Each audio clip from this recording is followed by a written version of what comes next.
Assalamualaikum, selamat datang di Relevan Hati. Semoga menjadi pribadi yang lebih baik. Assalamualaikum warahmatullahi wabarakatuh. Innal hamdalillah wassalatu wassalamu ala Rasulillah wa ala alihi wa sahbihi wa man tabi'ahum bi ihsan ila yaumil qiyamah. Kepada seluruh para penuntut ilmu, terkhusus kepada komunitas Sahabat Wijaya, yang semoga Allah senantiasa memberikan kepada kita istiqamah dan Allah selalu memberikan kepada kita kekuatan untuk saling mencintai. Tentunya berkumpul pada masa sekolah itu hal yang biasa.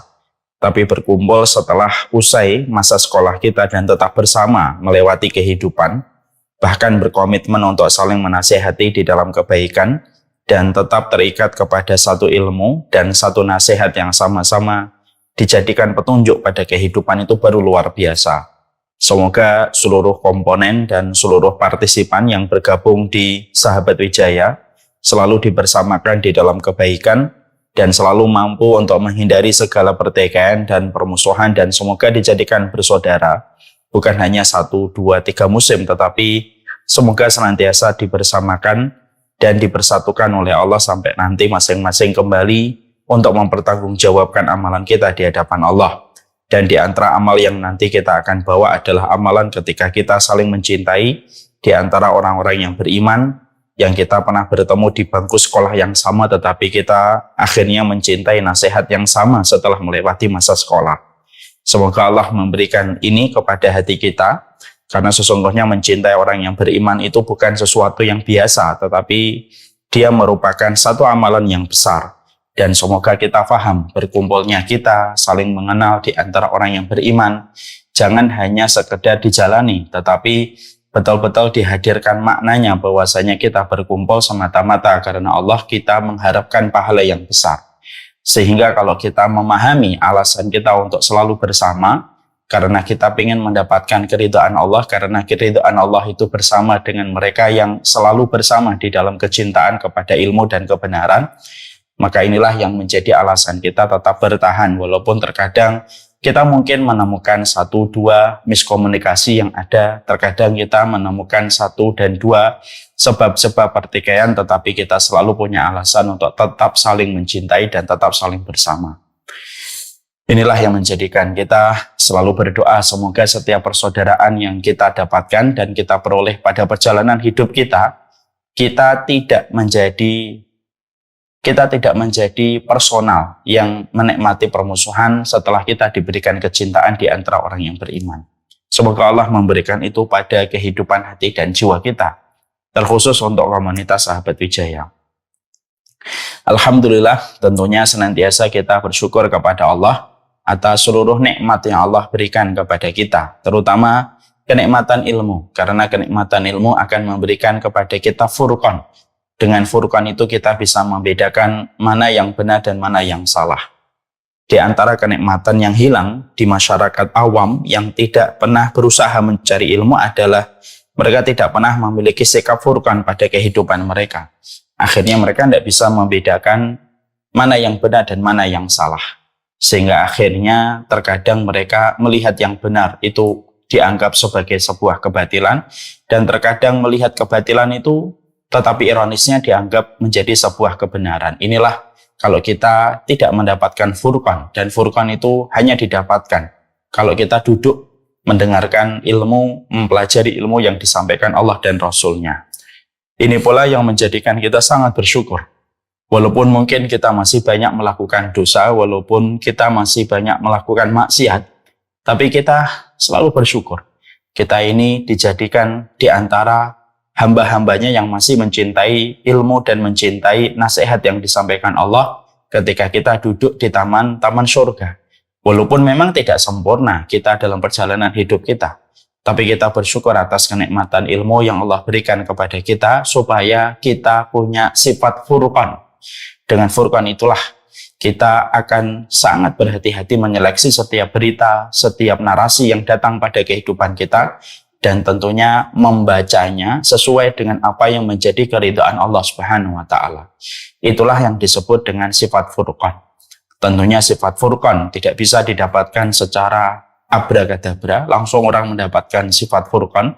Tapi sifat furqan itu diberikan oleh Allah ketika mereka mempelajari, ketika mereka jujur pada apa yang mereka pelajari, ketika mereka bermuamalah dengan dalil dari kitabullah dan sunnah secara benar interaksinya, maka sesungguhnya akan sampai kepada mereka sebuah cahaya yang disebut dengan furqan. Dan semoga kita pada kehidupan kita bukan hanya mendapatkan kenikmatan material, tetapi mendapatkan kenikmatan furqan, karena kenikmatan furqan itu merupakan salah satu di antara manisnya hasil dan manisnya proses dalam pencarian kita mencari ilmu dalam kehidupan kita. Semoga Allah memberikan kepada kita sifat furqan pada kehidupan sebelum kematian menjemput kita, dan semoga kita termasuk orang yang dikumpulkan di barisan orang yang selalu senantiasa berada di atas kebenaran, tidak terpeleset, tidak tergelincir di dalam kehidupan kita. Ketika kita selalu setia mengikuti perjalanan ilmu dan tidak ada nikmatnya ilmu yang kita pelajari kecuali bagian dari nikmat yang Allah berikan kepada kita. Kepada Allah kita bersyukur bahwasanya nikmat ilmu kita dapatkan, dan kepada Allah kita berterima kasih atas apa yang Allah berikan pada kehidupan kita. Amin insyaallah. Kita akan melanjutkan perjalanan panjang kita, yaitu perjalanan kita untuk mengenali setiap jerat dan setiap strategi yang dimiliki oleh setan. Tentunya saya mengingatkan diri saya dan mengingatkan kita semuanya bahwasanya kehidupan orang yang beriman itu kalau disederhanakan dan disaripatikan, kehidupan orang yang beriman itu sebenarnya simpel. Bagaimana perjalanan kita mengalahkan seluruh strategi yang dibuat oleh setan, di mana setan berkolaborasi dengan jin dan dengan setan dari kalangan manusia untuk menggelincirkan manusia dari jalan kebenaran. Kita sebagai orang yang beriman pada kehidupan kita, kewajiban kita bukan mencari rezeki saja. Kewajiban kita bukan hanya bekerja, tetapi kewajiban kita salah satunya setelah kita beribadah kepada Allah, bagaimana kita hati-hati terhadap seluruh jebakan, strategi yang dibuat oleh setan yang ada bertebaran di dalam jalan kehidupan kita, menyelamatkan diri kita dari semua jebakan dan strategi itu, supaya kita mampu selamat perjalanan kita menuju kepada Allah, dan kita tidak terputus jalannya menuju kepada Allah, dan tidak tercerai-berai perjalanan kita ketika menuju kepada Allah. Karena setan itu selalu ingin menggagalkan perjalanan manusia menuju kepada Allah. Dan setan memiliki 1001 strategi yang mereka selalu terapkan kepada setiap orang ketika mereka menuju kepada Allah, dan setiap strategi itu betul-betul terkadang kita tidak menyadarinya karena saking lembutnya strategi yang dimiliki oleh setan ketika menggoda manusia. Saya ambilkan sebuah contoh untuk menjadi teguran bagi kita semuanya. Kadang-kadang kita mendengar ada seorang guru atau ada satu buku yang menceritakan tentang perjalanan tragisnya manusia. Dia ahli ibadah, dia ahli taat, tapi ternyata di ujung kehidupannya justru menjadi murtad dan akhirnya mati dalam kondisi murtad. Padahal kalau kita membaca dalam biografi kehidupan dia adalah orang yang betul-betul salih. Nampak di permukaan zahirnya, dia ahli taat, dia ahli ibadah. Tapi ujungnya tidak sedikit kita mendengar bagaimana naasnya dan tragisnya orang yang taat beribadah kepada Allah, orang yang rajin beribadah kepada Allah, tetapi ujungnya bisa berakhir dengan tragis, dengan wafatnya mereka pada kondisi mereka murtad. Ini sering kita jumpai dan sering kita dengarkan. Ada kisah yang kita dapatkan bagaimana seorang Sa'id bin Musayyib menceritakan tentang seorang laki-laki yang hidup pada zaman sebelum Rasulullah, yang ahli taat, tapi akhirnya tergoda dengan wanita, berzina dengan wanita itu, lalu akhirnya wanita itu mengandung, lalu akhirnya dibunuh wanita itu beserta dengan janinnya, lalu akhirnya perbuatan dia diketahui oleh banyak orang, dan akhirnya dia disiksa, dan sebelum kematiannya justru dia murtad ketika dia menanggapi dan merespon apa yang dibisikkan setan supaya dia murtad dengan janji dari setan. Kalau dia murtad akan diringankan dan disembuhkan dari sakit yang dia terima dari siksaan orang ketika menangkapnya dalam kondisi melakukan kejahatan. Lalu akhirnya menjadi murtad. Kita juga jumpai kejadian yang pernah terjadi dari apa yang disampaikan oleh Imam Qurtubi. Imam Qurtubi itu bercerita tentang seorang laki-laki muadzin yang dia sepanjang hidupnya itu selalu sholat shaf yang pertama dan selalu mengumandangkan adzan tepat waktu. Tapi akhirnya dia jatuh hati kepada seorang wanita yang menjadikan dia terperosok dan tergoda kepada wanita itu, yang akhirnya dia ingin menikahi wanita itu, dan akhirnya dia menikahi wanita itu dengan mahar dia keluar dari agama Allah. Dia murtad, dia menikahi, dan akhirnya pada saat hari yang pertama baru saja menikahi dia mati dalam kondisi dia murtad. Tentunya kalau kita pernah mendengar kisah-kisah tragis ini, tentunya kita harus mendengar pula penjelasan para ulama. Bagaimana kok bisa ada orang ahli taat, ahli ibadah, selalu ibadahnya luar biasa, lebih di atas rata-rata dari orang biasa ketika melakukan ketaatan. Dengan tingkat luar biasa ibadah mereka, kenapa mereka bisa menjadi murtad? Dengan seluruh pencapaian ibadah yang telah mereka lalui. Ada yang murtad ketika sebelum saat meninggal dunia, ada murtad gara-gara perempuan dan dia tidak lama setelah itu dia mati dalam kondisi murtad. Maka itu memberi arti kepada kita bahwasanya ternyata tidaklah orang ahli ibadah kok sampai dia menjadi murtad pada saat akhir kehidupannya, yaitu disebabkan karena orang yang beribadah kepada Allah tidak waspada dan tidak hati-hati terhadap strategi setan yang bernama ujub. Lalu ketika semua ibadah yang telah dia lewati selalu memenuhi pikirannya dan sampai menjadikan dia ujub terhadap ibadahnya, maka ibadah yang sudah dicampur dengan perasaan ujub dan bangga kepada dirinya atas pencapaian ketaatan dia, itu yang menjadikan akhirnya Allah meninggalkan dan Allah tidak lagi memberikan pertolongan kepadanya.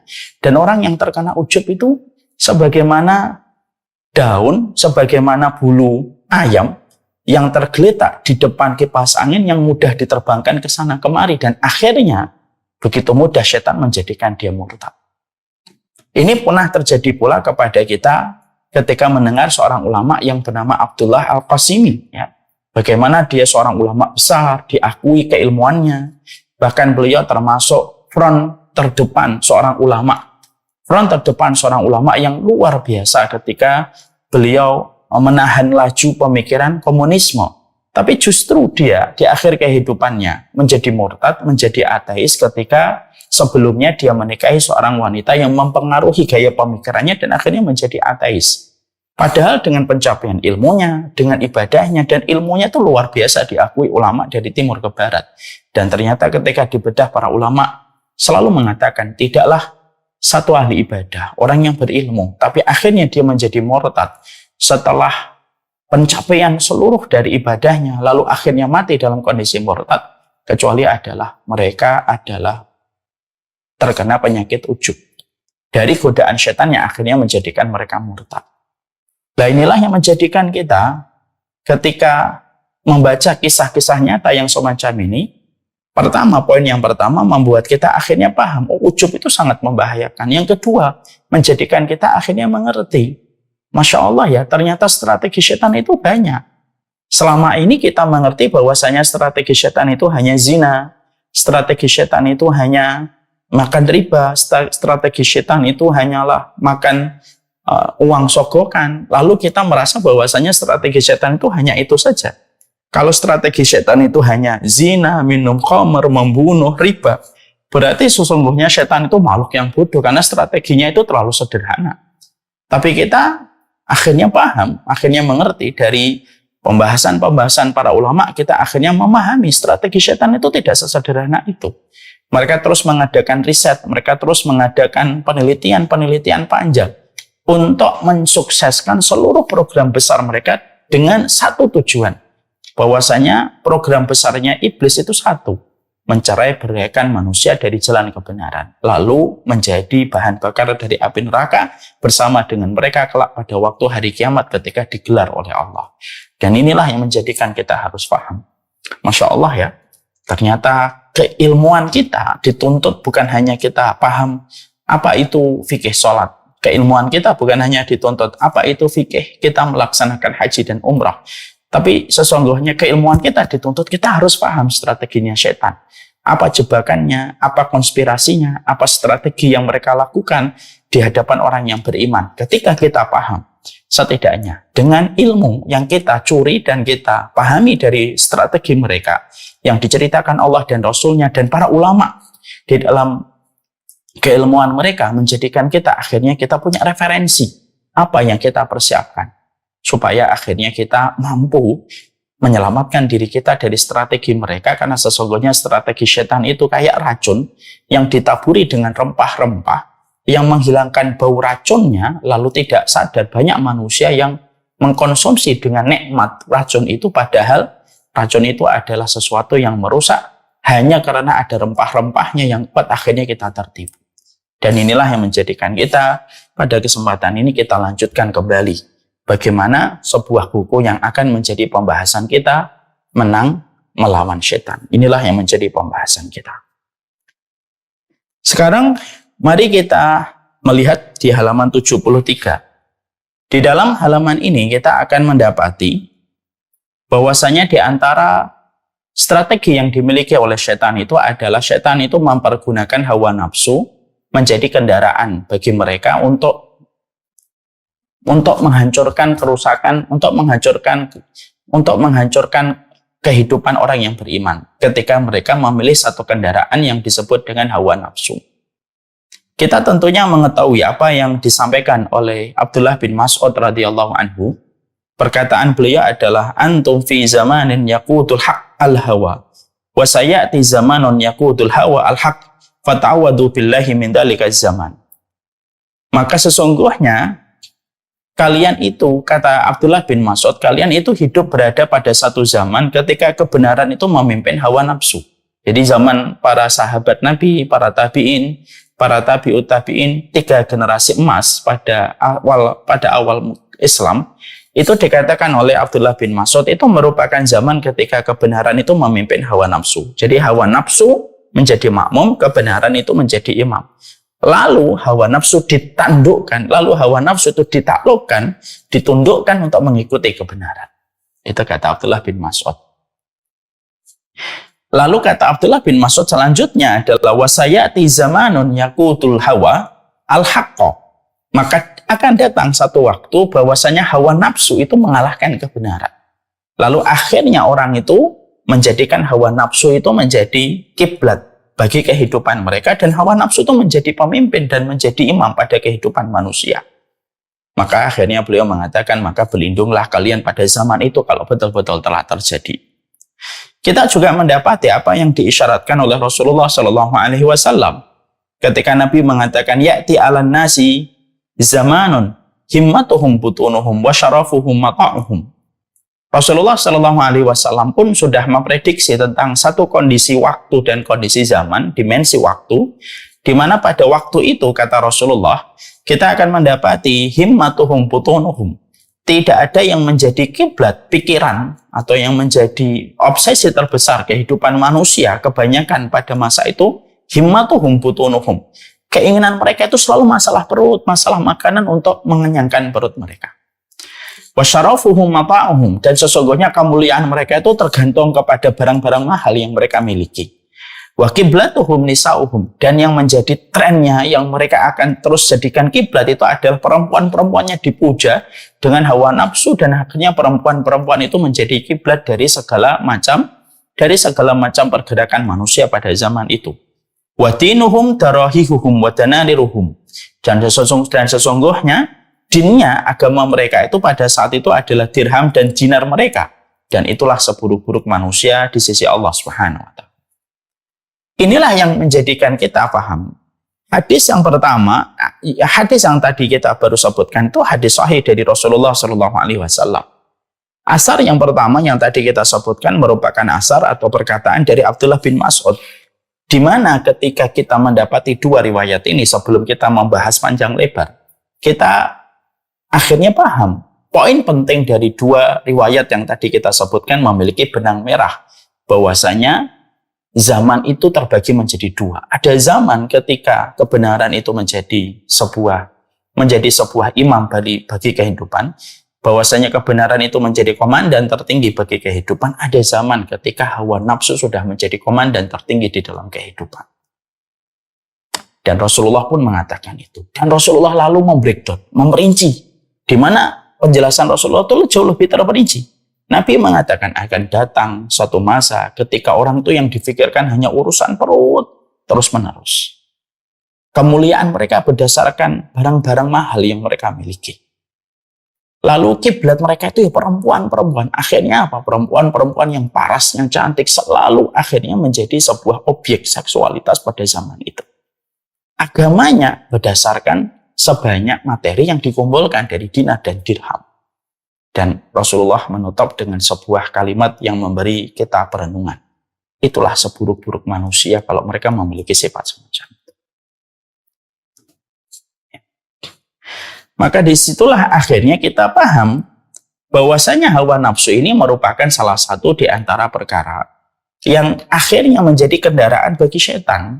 Karena setan itu selalu harus memiliki kendaraan ketika merusak kehidupan manusia. Dia menggunakan kendaraan amarah, dia menggunakan kendaraan kebodohan, dia menggunakan kendaraan prasangka yang ada pada hati kita, dia menggunakan kendaraan berburuk sangka di dalam pikiran kita, itu semuanya dijadikan kendaraan. Karena setan itu tidak bisa tanpa kendaraan. Setan itu ketika menggoda manusia itu selalu ada kendaraan yang dipakai olehnya. Ya, karena dia bersifat menipu. Dia itu bersifat menipu. Maka di antara kendaraan yang dipakai oleh iblis ketika menjerat kehidupan orang yang beriman, maka sesungguhnya setan itu menggunakan sebuah kendaraan yang bernama hawa nafsu. Lalu hawa nafsu ini masuk, kendaraan ini masuk pada kehidupan hati dan manusia.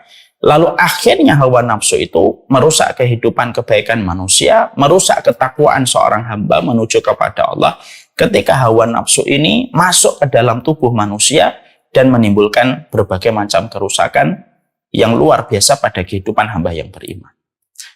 Nah, karena kita tahu bahwasanya hawa nafsu itu merupakan salah satu kendaraan yang digunakan setan, selain kendaraan kebodohan, ujub, kendaraan prasangka yang menjadi setan itu selalu merusak kehidupan orang yang beriman, kita kenali dulu hawa nafsu itu apa sih? Jangan sampai kita tidak memahami hawa nafsu, karena pada dasarnya hawa nafsu itu kalau kita paham dengan ilmunya, kita tidak akan mudah mencela hawa nafsu, tetapi juga kita tidak akan mudah menjadikan hawa nafsu itu menjadi tujuan pada kehidupan kita. Kenali dulu hawa nafsu. Karena apa? Karena banyak di antara kita itu tidak mengenal hawa nafsu itu apa. Ya. Hawa nafsu itu harus kita kenali dulu. Karena ini merupakan kendaraan bagi setan, kita kenali dulu. Jangan sampai setan lebih mengenali hawa nafsu kita daripada kita mengenali hawa nafsu. Padahal hawa nafsu itu merupakan salah satu di antara komponen yang Allah ciptakan pada kehidupan kita ketika kita hidup di dunia itu ada hawa nafsunya.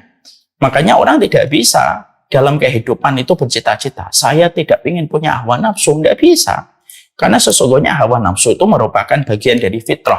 Selama kita memiliki kekuatan selama kita memiliki kekuatan hati, ketika hati itu mampu mengendalikan hawa nafsu, sesungguhnya nafsu itu kita perlukan dan hawa nafsu itu tidak akan merusak selama sesuai dengan kadarnya. Makanya maaf, hidup tanpa hawa nafsu itu tidak bisa. Ini yang kita harus pahami dulu. Makanya kita harus paham terlebih dahulu. Hawa nafsu itu merupakan ciptaan Allah untuk kita manusia. Allah menciptakan malaikat ya dengan tanpa hawa nafsu. Allah menciptakan hewan dengan hawa nafsu tanpa akal, dan Allah menciptakan manusia itu dengan akal dan memiliki hawa nafsu. Dan hawa nafsu itu bagian dari fitrah. Karena apa? Hawa nafsu itu kita perlukan. Dengan hawa nafsu itulah kita akhirnya bisa makan, kita akhirnya bisa minum, akhirnya kita bisa menutup aurat kita dengan memilih apa yang baik. Kita bisa memiliki istri, kita bisa memiliki suami, kita punya keturunan. Berarti hawa nafsu itu tetap diperlukan sesuai dengan hajatnya, sesuai dengan kebutuhannya. Karena manusia tidak ada yang lepas dari hawa nafsu. Makanya kalau ada orang berkata, saya ingin hidup tanpa hawa nafsu, tidak bisa. Hawa nafsu itu akan hilang. Kapan hawa nafsu itu akan hilang? Hawa nafsu itu akan hilang ketika kita meninggal dunia. Barulah ketika kita meninggal dunia, pada saat itu kita tidak lagi ada hawa nafsu. Makanya orang kalau mati tidak butuh makan, tidak butuh minum, tidak butuh istirahat, tidak butuh healing, tidak butuh segala macam hal. Karena apa? Karena hawa nafsunya sudah dimatikan ketika meninggalkan roh dari jasadnya. Ketika ruh meninggalkan jasad, pada saat itulah hawa nafsu tidak ada. Poin yang pertama adalah hawa nafsu itu bagian dari fitrah. Dia bersifat netral. Makanya betul kalau akhirnya para ulama mengatakan tidak membahayakan hawa nafsu pada diri manusia selama hatinya lebih kuat daripada kadar hawa nafsunya. Tetapi akan sangat membahayakan kapan? Hawa nafsu itu ketika hatinya terlalu lemah. Sehingga akhirnya hati terjajah oleh hawa nafsu melakukan kudeta terhadap hati manusia, lalu akhirnya yang memimpin kehidupan manusia itu hawa nafsunya dan hatinya tidak berfungsi. Lalu akhirnya semua perkataannya, semua perbuatannya hanya berdasarkan kepada hawa nafsunya ketika hati itu terlalu lemah. Ketika tidak mendapatkan maintenance, tidak mendapatkan perawatan, hati tidak mendapatkan penjagaan, pada saat itulah hawa nafsu mengkudeta hati. Karena hawa nafsu itu tidak bisa diberikan celah kesempatan kecuali dia menguasai hati manusia. Makanya maaf ya, kalau boleh saya menyampaikan terlebih dahulu, kita harus paham, makanya kalau manusia itu kadang-kadang tidak bisa membedakan mana perkataan hawa nafsunya dan mana perkataan hatinya. Banyak manusia itu suka berkata begini, saya menjadi homo karena kata hati saya. Padahal nggak mungkin hatinya itu akan menyuruh seseorang manusia itu menjadi homo, itu nggak mungkin. Tapi kenapa ada orang mengatakan ini kata hati saya? Sebenarnya dia tidak mengenal kata hatinya. Mungkin dari sejak kecilnya tidak pernah dikondisikan oleh orang tuanya, tidak pernah diberikan pendidikan tentang akhirat. Bagaimana mengenal hati? Bagaimana ada orang sepanjang hidupnya tidak pernah mengenal tazkiyatun nafas, tidak pernah mempelajari tentang hati, tidak pernah mempelajari makanan hati, tidak pernah mempelajari kotoran-kotoran hati, tapi ketika dewasa, lalu dia dengan bangga mengatakan ketika dia menjadi homo, ini kata hati saya. Yakin itu kata hati? Tidak mungkin kata hati itu menyuruh kita melakukan sebuah perbuatan yang dimurkai oleh Allah. Itu merupakan kata hawa nafsunya yang sudah mengkudeta hatinya. Ada orang, dia mati bunuh diri, menulis wasiat. Di dalam tulisan wasiat yang dia tinggalkan, dia mengatakan, inilah jalan pilihan hati saya. Saya lebih baik mengakhiri hidup saya daripada saya hidup dalam kondisi tertekan hati saya. Dan hati saya menyuruh saya untuk mati bunuh diri. Tidak mungkin hati itu menyuruh orang itu mati bunuh diri. Maka yang menyuarakan dia untuk mati bunuh diri itu hawa nafsunya. Sehingga akhirnya itulah bahayanya. Kalau kita pada kehidupan ini, kita tidak berusaha untuk mengenali hati kita, karena pembahasan hawa nafsu itu sangat erat berkaitan tentang pembahasan hati. Karena hawa nafsu itu selalu mengincar kedudukan apa yang dilakukan oleh hati. Jadi hawa nafsu itu melihat hati. Kalau hati lemah, dia langsung masuk. Lalu hawa nafsu menguasai, hatinya dimatikan, hatinya menjadi tawanan bagi hawa nafsunya, dan hatinya tidak berdaya untuk melawan hawa nafsu itu ketika hawa nafsu sudah dalam kondisi menjadi pemimpin pada kehidupan manusia. Makanya Masya Allah, yang mengerikan itu apa? Ketika seseorang mati hatinya sebelum mati fisiknya, itu sesuatu yang paling mengerikan. Akhirnya kita tidak akan bisa menemukan kebaikan dari apa yang dikerjakan, kecuali semuanya mengarah kepada kemurkaan Allah. Kalau matinya hati terlebih dahulu sebelum matinya fisik manusia. Ya, makanya sampai akhirnya kita mendapati, ya kan, Allah menyampaikan fi qulubihim marad fazadahumullahu marad, di dalam hatinya ada penyakit dan Allah tambahkan penyakit. Akhirnya dia tambah lemah. Lalu hawa nafsunya itu menguasai. Tapi kalau hatinya kuat, hawa nafsu itu tidak akan berkutik melawan apa yang dikatakan oleh hawa nafsunya. Karena hawa nafsu itu bagaimanapun ketika ada, tapi ketika seseorang itu kuat, hatinya tertempa dengan penjagaan yang baik oleh pemiliknya, maka hawa nafsu itu tidak akan membahayakan diri mereka. Contoh, Nabi Yusuf tidak membahayakan hawa nafsu yang dimiliki oleh Nabi Yusuf. Bagaimanapun Nabi Yusuf tetap laki-laki normal. Wahamma biha, dia punya keinginan kepada perempuan itu secara fitrah. Bahaminya artinya fitrah, hewan itu yang ada pada diri manusia. Bagaimanapun kita ini memiliki sebuah hawa nafsu kepada lawan jenis. Tapi kenapa nafsunya Yusuf alaihi salam tidak mengkudeta yang menjadikan Nabi Yusuf berzina dengan istri seorang pembesar? Karena kondisi hatinya Nabi Yusuf yang selalu takut sama Allah. Akhirnya hawa nafsu itu gagal mengkudeta. Kita juga mendapati ada sebuah riwayat, kan, bagaimana ada 3 pemuda yang terjebak di dalam gua. Lalu mereka tidak bisa mendorong batu yang menutup mereka di mulut gua. Didorong-dorong tidak bisa. Akhirnya 3 orang ini sepakat, ayo kita sebutkan amalan yang pernah kita lakukan, yang kita berprasangka bahwasanya amalan itu diterima sama Allah. Tampil yang pertama, ada seorang laki-laki di dalam gua itu berkata, saya pernah jatuh hati kepada seorang wanita. Ini nafsunya. Saya jatuh hati kepada wanita itu. Saya jatuh hati kepada wanita itu. Tidak ada yang saya inginkan kecuali adalah menguasai wanita itu. Mencampuri wanita itu. Saya tidak pernah mendapatkan jalan dan kesempatan. Sampai akhirnya saya punya kesempatan. Ketika wanita itu meminjam satu keperluan uang kepada diriku, aku berikan dengan sebuah tawaran dan kesepakatan. Aku meminjamkan kamu uang dengan satu bayaran. Aku menguasai dirimu. Maka ketika laki-laki itu akhirnya punya alasan menguasai wanita itu untuk memberikan pinjaman uang, wanita itu berkata, takutlah kamu kepada Allah, janganlah kamu membuka cincin kecuali dengan yang hak. Perkataan itu membuat gemetar pemuda tersebut dan meninggalkan perempuan itu. Itu namanya hawa nafsu, tapi kalah dengan hati yang kuat. Hati yang kuat itu namanya adalah sebuah kekuatan yang dinamakan hati, ketika hati itu tidak membahayakan hawa nafsu selama hatinya selalu lebih kuat. Dan hatinya selalu menjadi penentu kendali apapun yang dipilih oleh dirinya. Lalu mampu memadamkan pilihan yang dipilih oleh hawa nafsu. Maka itulah yang dinamakan dengan hawa nafsu. Jadi poin yang pertama, ketika kita mengetahui bahwasanya hawa nafsu itu merupakan kendaraan bagi setan untuk menggelincirkan manusia, maka kita paham poin yang pertama. Nafsu itu tidak bisa dihilangkan. Nafsu itu ada. Nafsu itu netral. Karena nafsu itu pada dasarnya kita butuhkan pada kehidupan kita. Dengan adanya nafsu kita menikah, dengan adanya nafsu kita punya anak, dengan adanya nafsu kita makan, dengan adanya nafsu kita minum, dengan adanya nafsu kita melakukan kehidupan kita, itu semuanya merupakan bagian dari hawa nafsu yang diperlukan di dalam kehidupan kita. Nafsu tidak bisa dihilangkan. Yang harus kita lakukan itu adalah ketika hawa nafsu itu tidak menguasai hati kita. Itu yang paling membahayakan. Makanya, mari kita selami ya. Mari kita selami apa yang dikatakan oleh Rasulullah di dalam doa. Allahumma inni a'udzubika min ilmin la yanfa' wa qalbin la yakhsha' wa du'ain la yusma' wa nafsin la tashba'. Makanya di antara 4 keburukan yang Nabi berlindung darinya, ada 4 keburukan yang Nabi berlindung darinya.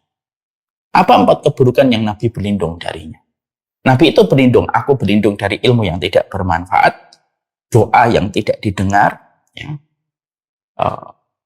hati yang tidak khusyuk, dan Nabi berdoa apa yang keempat?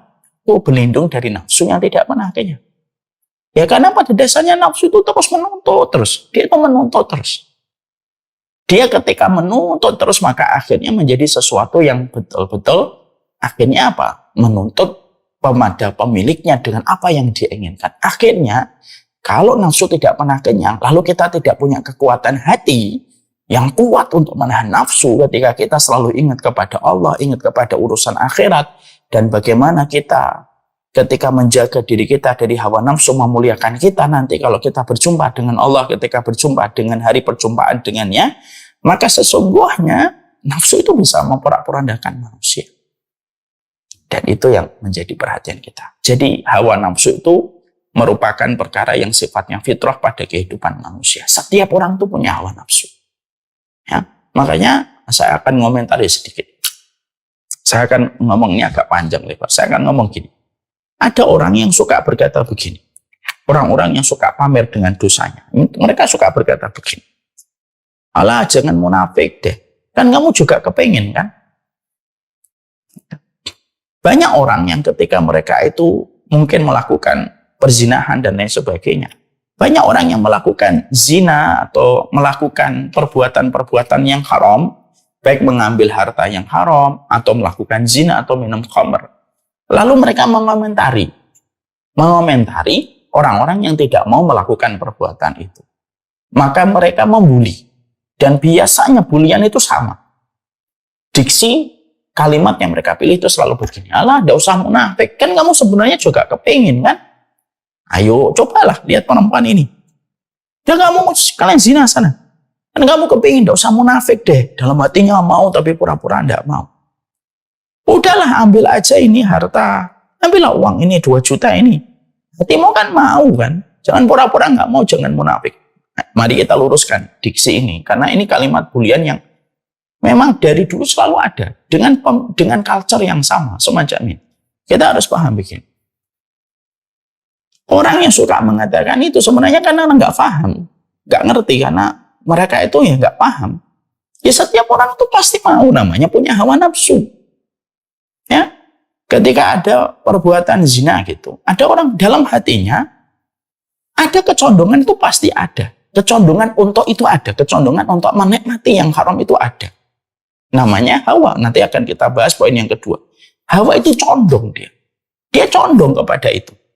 Tapi karena dia punya ilmu, karena hatinya kuat, hati itu yang akhirnya mengubah kenikmatan yang setiap manusia itu condong kepada kenikmatan sesaat yang haram itu, maka sama hati itu ditaklukkan.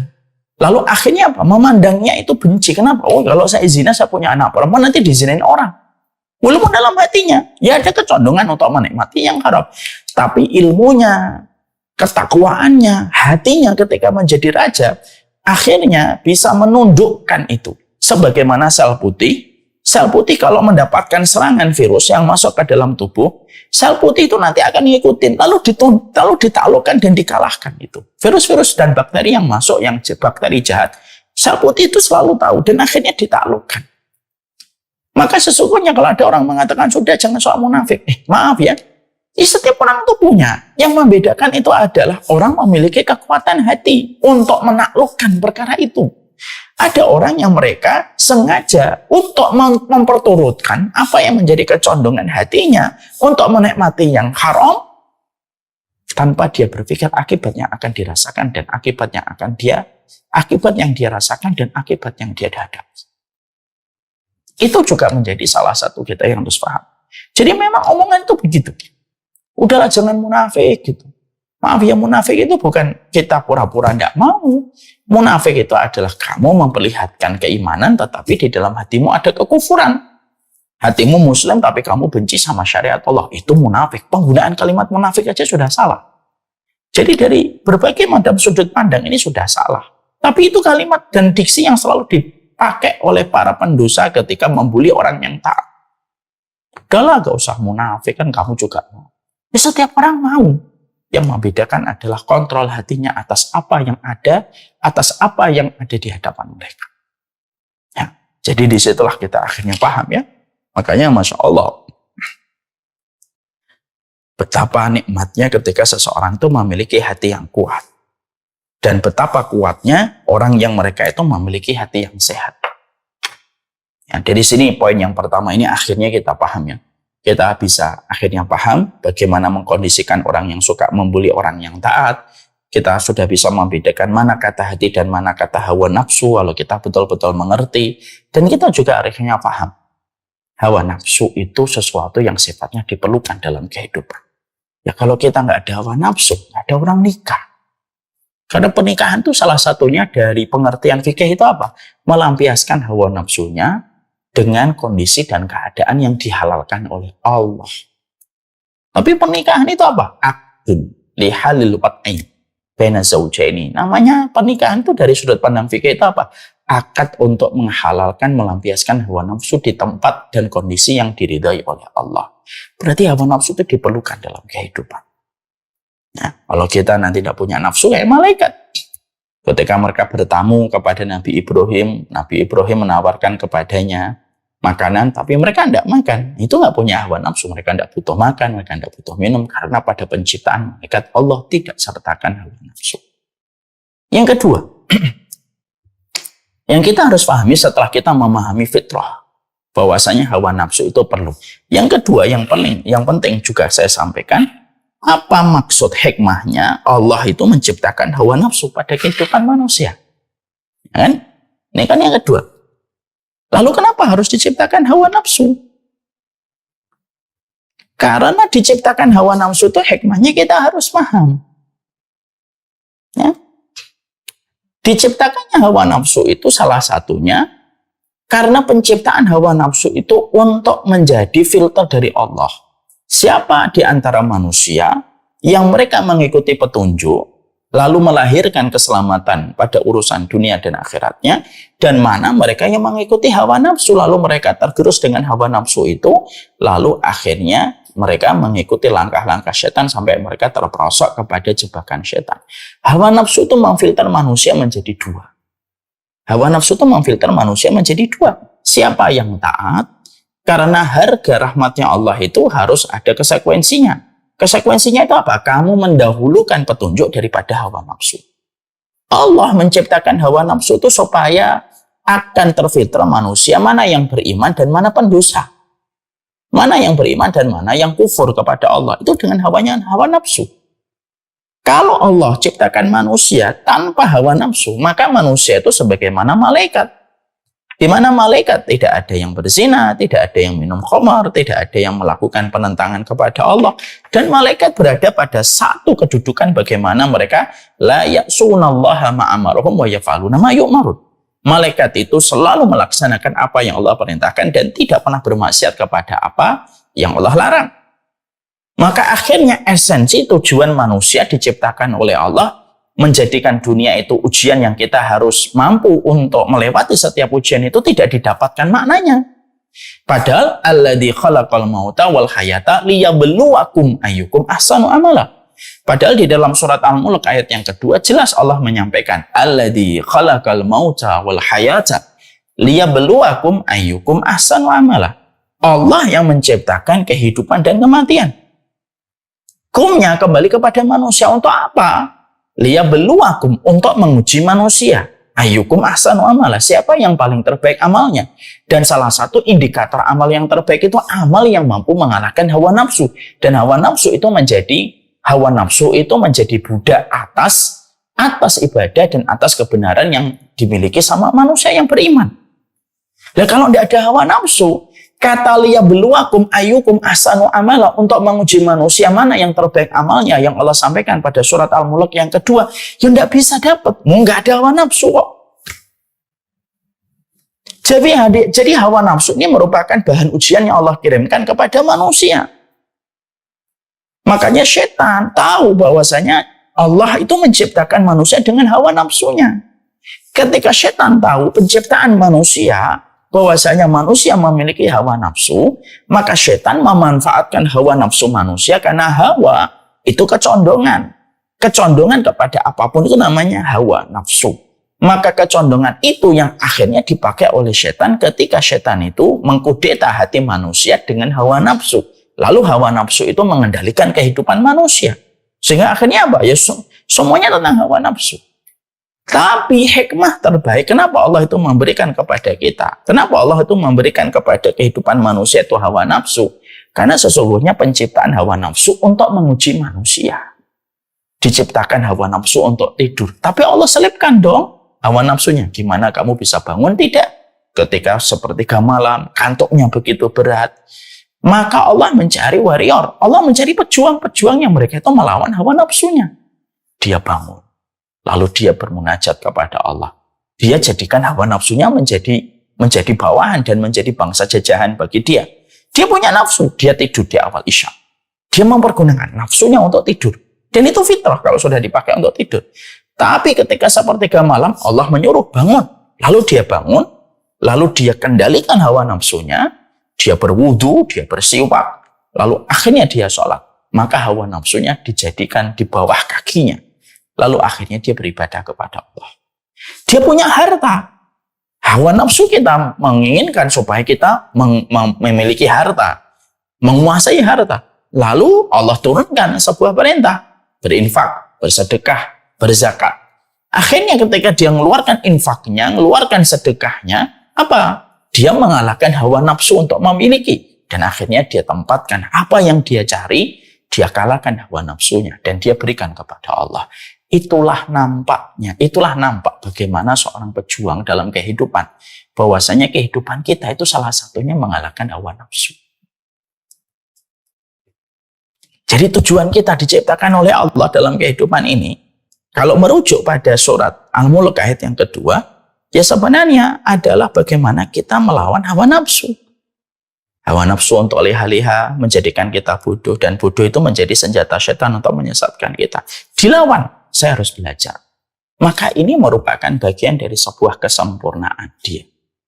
Makanya hikmah yang kedua yang kita harus mengerti adalah bagaimana hawa nafsu ini diciptakan oleh Allah pada kehidupan manusia. Tidaklah Allah menciptakan kehidupan hawa nafsu untuk memilih manusia siapa yang betul-betul mereka mendahulukan Allah daripada hawa nafsunya. Ya, karena hawa nafsu hanyalah memberikan kenikmatan sesaat. Setelah itu hilang. Makanya orang yang mereka berhasil memiliki ilmu manajemen hatinya untuk mengelola hawa nafsunya, itu orang yang sejatinya mendapatkan keselamatan pada urusan dunia dan akhiratnya. Itu yang kedua yang kita harus paham. Yang ketiga, mari kita mengenali hawa nafsu itu definisinya apa, Ustaz? Ya. Ini masih mukadimah kita. Sekarang hawa nafsu itu apa? Maka di dalam kitab Asbabut Takhallus Minal Hawa, Imam Ibnu Qayyim itu berkata, di dalam kitab bagaimana kita mampu untuk menyapih nafsu dari kehidupan kita menuju kepada Allah, artinya bagaimana kita bisa menang terhadap hawa nafsu. Di situ Imam Ibnu Qayyim itu menerangkan al-hawa mailut tab ila ma yulaimu. Yang dinamakan hawa, hawa itu sesuatu kecondongan jiwa kita kepada apa yang diinginkan. Jadi pengertian dari hawa nafsu itu adalah kecondongan hati kepada apa yang diinginkan. Mailut tabai ila ma yulaimu. Kecondongan hatinya untuk melakukan sesuatu yang dia ingin. Itu namanya hawa nafsu. Pengen makan. Lalu kita mikir kan, misalkan makan malam. Misalkan kita makan jam 5 terakhir. Kita berpikir, saya harus makan nih. Mikir makan apa ya? Ini adalah kecondongan hatinya kepada sesuatu yang dia inginkan. Ini namanya hawa nafsu. Ada seorang laki-laki ketemu seorang akhwat. Proses. Lalu saya ingin menghalalkan itu. Maka ini namanya hawa nafsu, tetapi diarahkan kepada petunjuk. Dia menikahi dengan cara yang baik, tidak mengajak pacaran, tidak mengajak ketemuan di jalan, tidak mengajak ketemu di hotel, tapi mengajaknya ta'aruf dengan cara yang benar. Itu hawa yang mendorong dia kepada sesuatu yang dia inginkan. Makanya maaf ya, kalau dari pengertian Imam Ibnu Qayyim ini, ada orang ingin satu barang, lalu keinginan itu ada ketika dia melihat, lalu membuat gugusan keinginan, membuat keinginan, itu sebenarnya hawa nafsu. Saya ingin beli ini, itu hawa nafsu. Akhirnya pikirannya tertuju kepada barang itu, terus sampai barang itu dia miliki. Itu pun disebut sebagai hawa nafsu. Mailut tabai ila ma yulaimuhu. Kecondongan hati untuk mendapatkan apa yang diinginkan. Itulah yang disebut dengan hawa. Maka sesungguhnya, karena dikatakan oleh Imam Ibnu Rajab bahwasanya waqad yutlaqul hawa bima'na al-mahabbah wal mail mutlaqan. Tapi hawa nafsu itu tidak condong selamanya dalam kondisi yang negatif. Kadang-kadang condong kepada sebuah kecondongan, penyebutan hawa itu dengan makna cinta dan kecondongan. Baik kepada kecondongan kepada kebenaran, itu juga sebenarnya itu hawa. Jadi hawa nafsu itu terkadang bisa bermakna negatif, bisa bermakna positif, tergantung hatinya itu dicondongkan kemana. Ada orang yang memang fitrahnya itu dari kecil karena orang tuanya baik, orang tuanya sholih, orang tuanya menjaga dari berbagai macam yang haram. Akhlaknya itu akhirnya diberikan kecondongan hati kepada perkara-perkara kebenaran yang dicintai oleh Allah. Selaras kecintaannya kepada apa yang dicintai oleh Allah. Itu pun sebenarnya hawa. Karena apa? Condong kepada cinta, artinya memiliki makna kecondongan dan cinta. Baik itu kepada kebenaran atau kepada sesuatu yang merusak. Jadi di situ akhirnya kita akan menemukan bahwasanya hawa nafsu itu tidak selamanya negatif. Walaupun celaan kepada hawa nafsu itu kebanyakan kepada sesuatu yang tercela. Tapi dari sudut pandang definisi, sebenarnya hawa nafsu itu ada sesuatu yang condong kepada kebenaran, lalu mengikuti kebenaran itu sebenarnya condong itu hawa, kepada kebenaran akhirnya menjadi sebuah ketaatan dan kebaikan. Makanya akhirnya Imam Asy-Sya'bi, salah satu ulama besar dari kalangan tabi'in, mengatakan, Asy-Sya'bi itu berkata, hawa nafsu dikatakan al-hawa karena menjerumuskan Pemiliknya ketika memperturutkan terus apa yang ada pada dirinya, itu kepada sebuah neraka. Makanya kebanyakan orang ketika masuk neraka berdasarkan hawa nafsunya kan. Hawa nafsunya itu yang akhirnya menyuruh dia ngomong dan menyuruh dia melakukan perbuatan syahwat. Makanya Rasulullah SAW menyampaikan kan, aksara ma yudkhilun nasu an-nara al-ajwafan. Dua lubang yang paling banyak memasukkan manusia ke dalam neraka, lubang mulutnya dan lubang kemaluannya. Lubang mulutnya dan lubang kemaluannya. Tidaklah lubang kemaluan dan lubang mulutnya menjerumuskan manusia ke dalam neraka, kecuali karena dorongan nafsu. Ayo ngomong, walaupun kita tahu itu tidak bermanfaat. Ayo bicara, walaupun kita tahu itu batil. Atau yang kedua, yaitu lubang kemaluannya ketika hawa nafsu mendorong dia untuk melakukan dan memperturutkan hawa nafsunya untuk melakukan perzinahan. Maka disitulah akhirnya kita mendapati dan kita mendapatkan bahwasanya hawa nafsu itu bisa bermakna positif dan bisa bermakna negatif. Lalu bagaimana kita menggabungkan di antara dua definisi itu? Lalu bagaimana kita menggabungkan dalam dua definisi itu? Ada definisi tadi yang dikatakan oleh Imam Ibnu Qayyim, ada definisi yang dikatakan oleh Imam Ibnu Rajab, bahwasanya terkadang hawa nafsu itu bisa condong pula kepada kebenaran. Maka para ulama lalu meletakkan di tengah. Lalu mengatakan bahwasanya hawa nafsu itu tetap diperlukan oleh manusia. Hawa nafsu tetap diperlukan manusia. Dan itu menjadi bahan ujian Allah kepada manusia. Maka siapapun yang mampu mempergunakan hawa nafsunya dengan takarannya saja, sesuai dengan kebutuhan, maka dia adalah orang yang bijak dan orang yang solih. Tapi siapapun yang mereka mengikuti hawa nafsunya, mengikuti syahwatnya, mengikuti amarahnya, dan apapun yang diinginkan hawa nafsunya, bahkan dalam perkara yang haram, maka itulah yang disebut dengan orang yang terjajah dengan hawa nafsunya. Dan itulah yang dikatakan oleh Allah Subhanahu wa taala di dalam surat Al-Furqan ayat yang 43 ya. Di dalam surat Al-Furqan ayat 43 Allah menyampaikan, ara'aita man ittakhadha ilahahu hawa fa anta takunu alaihi wakila. Allah itu menyampaikan, terangkanlah kepadaku siapa orang yang menjadikan hawa nafsunya itu Tuhannya dia. Ya, apakah kamu dapat menjadi orang yang memelihara orang-orang yang semacam ini? Artinya gini, kalau dalam tafsirnya itu, orang itu kalau sudah betul-betul rusak hatinya, dikuasai hawa nafsunya, susah mereka itu dikendalikan. Ya, itu kalau dalam tafsir itu begitu. Jadi orang kalau sudah dikuasai hawa nafsunya dan selalu yang berkata itu hawa nafsunya karena tidak punya ilmu, tidak punya iman, tidak punya takwa, dan akhirnya seluruh hidupnya hanya untuk hawa nafsunya, maka Allah menyampaikan, afa anta takunu alaihi wakila. Memang kamu bisa menjadi pemeliharaan atasnya orang yang sudah memperturutkan hawa nafsunya. Makanya betul kalau ahlul hikmah itu berkata begini, liarnya kuda yang paling binal sekalipun tidak akan pernah mampu mengalahkan manusia kalau mereka sudah menjadikan hawa nafsu itu menjadi Tuhan bagi mereka. Bapak dan Ibu, saya pernah kaget ketika mendapati satu berita yang cukup viral. Ada monyet di daerah kawasan Kalimantan kalau tidak salah, dijadikan objek seksual. Jadi monyet itu didandani pakai rok, pakai daster gitu, terus dikerangkeng oleh pemiliknya, dan ternyata dijadikan budak seks. Yang membuat kita tidak percaya adalah bagaimana monyet ini menjadi pelampiasan seksual. Banyak laki-laki bejat dibayar setiap transaksinya itu 3.500. Ya. Apa yang kita peroleh dari kisah itu? Sama dengan surat Al-Furqan ayat 43. Ara'aita man ittakhadha ilahahu hawa afa anta takunu alaihi wakila. Apakah kamu tidak memperhatikan orang kalau sudah menjadikan hawa nafsunya itu Tuhan bagi mereka, dan apakah kamu bisa menjadi pemelihara atasnya? Tidak bisa. Kok bisa ada orang laki-laki berzina bukan hanya kepada sesama laki-laki, naudzubillah min dzalik, sampai kepada binatang. Dan ternyata tidak pernah sepi.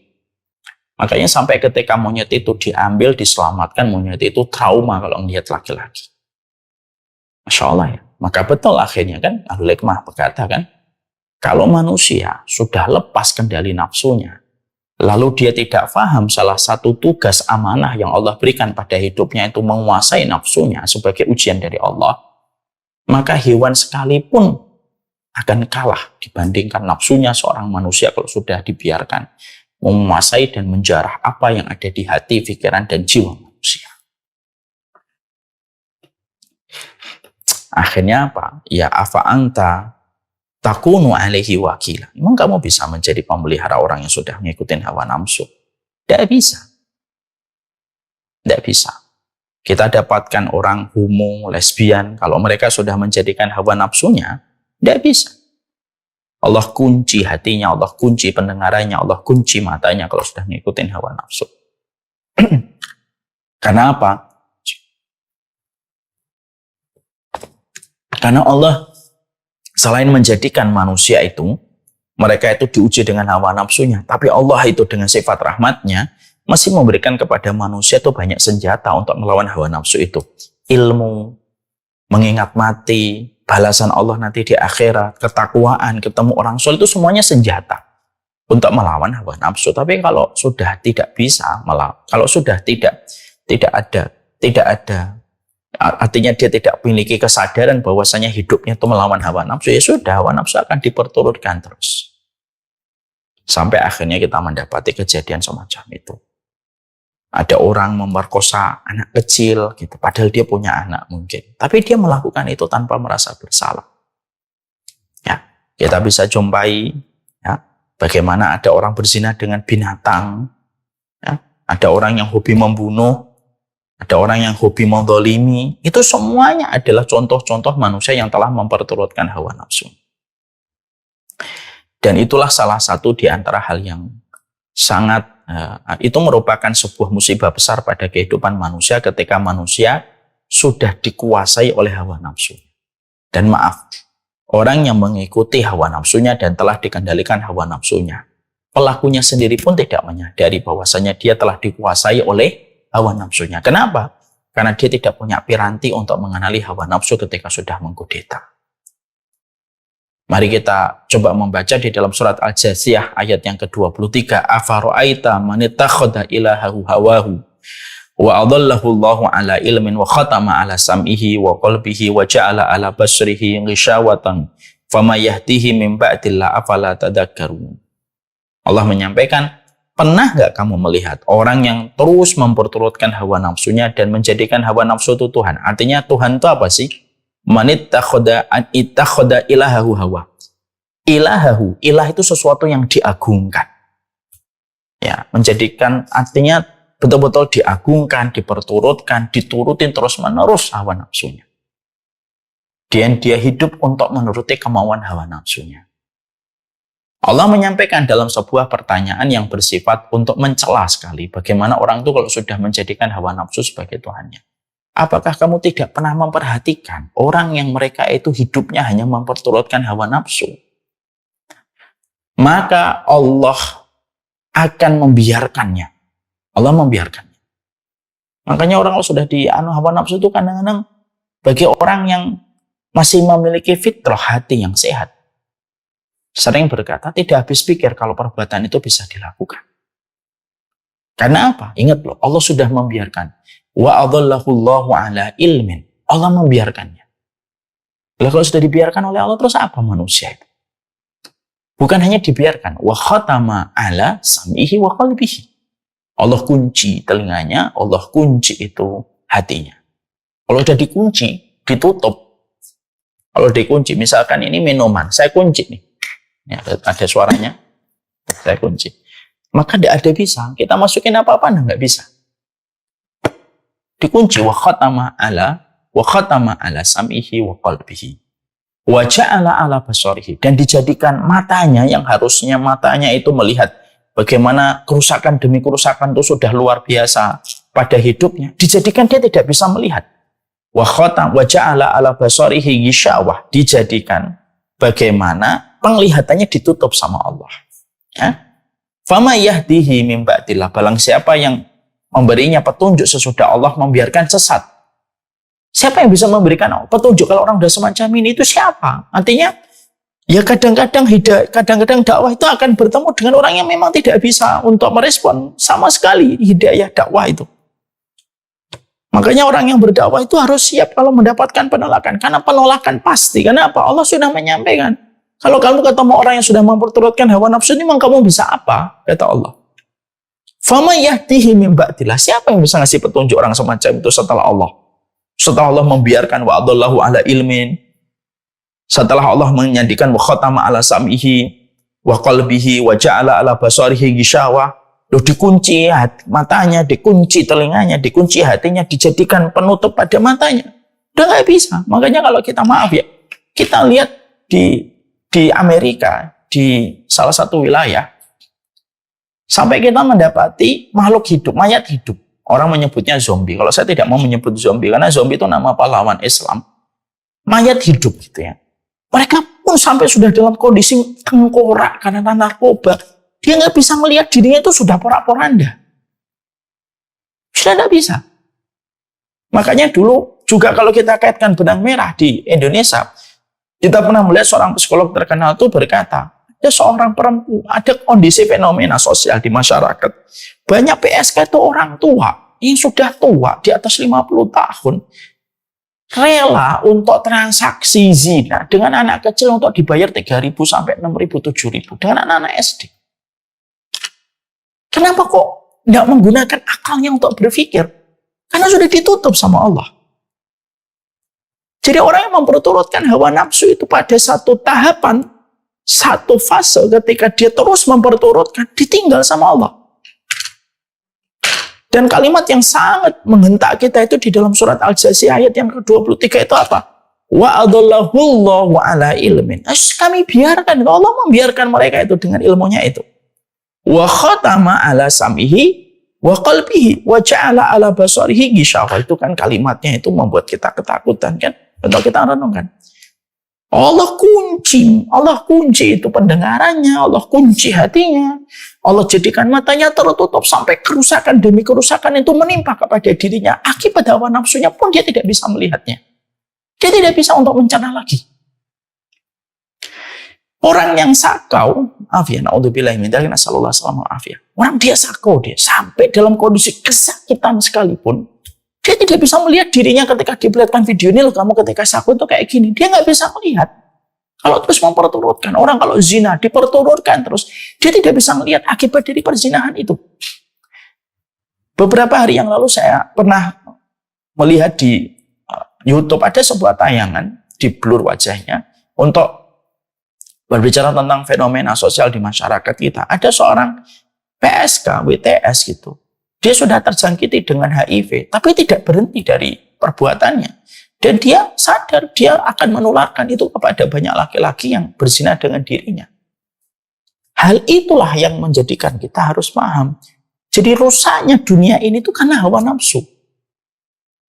Dunia ini cukup bagi mereka yang mampu mengendalikan nafsu keinginannya. Tapi dunia ini tidak pernah cukup untuk keinginan hawa nafsu satu orang pun nggak akan cukup.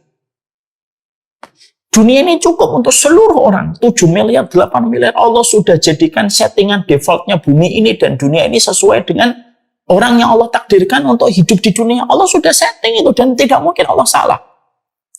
Dunia itu tuh cukup untuk setiap orang kalau mereka itu tahu bagaimana menjalani kehidupan yang baik dan tidak memperturutkan keinginan hawa nafsunya. Tapi dunia ini cukup untuk 8 miliar orang kalau mereka berlaku baik dan benar. Tapi dunia ini tidak pernah cukup untuk keinginan hawa nafsu satu orang pun. Nggak pernah cukup. Dan itu yang menjadi perhatian kita. Jadi di sini kita memahami bahwasanya inilah yang disebut dengan hawa nafsu. Definisinya hawa nafsu. Jadi kita harus paham hawa nafsu itu fitrah pada kehidupan. Yang kedua, hawa nafsu itu menjadi ujian bagi orang yang beriman. Dan kita mendapati pengertian hawa nafsu. Ada konteks yang positif, ada konteks yang negatif digabung. Artinya sesungguhnya hawa nafsu kalau diperturutkan dengan baik, maka dia menjadi mubah. Kalau dia dididik dengan baik, maka menjadi sebuah ketaatan. Tapi kalau dibiarkan karena kita tidak sadar bahwasanya kita harus betul-betul mendidik hawa nafsu kita supaya kita mampu mengalahkan hawa nafsu kita, yuk kita itu menjadi hina, dan itulah konteks tercelanya hawa nafsu pada diri manusia. Itu yang ketiga. Apa yang keempat? Nanti kita bahas. Ini masih panjang pembahasan masalah hawa nafsu. Artinya hawa nafsu itu terus ada. Nanti adzan maghrib, hawa nafsu main lagi. Nanti ketika ada makanan, hawa nafsu main lagi. Nanti ketika ada istirahat, hawa nafsu main lagi. Nanti melihat istri, ada hawa nafsu main lagi. Ketika kita mungkin menyanyiakan dan mendoliminya, melihat suami, hawa nafsu ada. Setiap perjalanan hidup manusia tidak pernah lepas dari hawa nafsu. Dan Allah ciptakan hawa nafsu pada dasarnya menjadi ujian bagi kehidupan manusia. Ini part yang pertama. Jadi nanti insya Allah masih kita bahas belenggu hawa nafsu. Nah, kita sudah diingatkan oleh Abdullah bin Mas'ud, sayati zamanun yaqutul hawa anil haq, akan datang satu hari ketika hawa nafsu itu mengalahkan kebenaran dan merajalela pada kehidupan. Naudzubillah min dzalik. Allahumma inna na'udzubika min ilmin la yanfa' wa qalbin la yakhsha wa du'ain la yusma' wa nafsin la tashba. Wassallallahu ala nabiyina Muhammad. Part yang pertama dari hawa nafsu kita bahas 3 poin. Nanti kita akan bahas poin-poin berikutnya.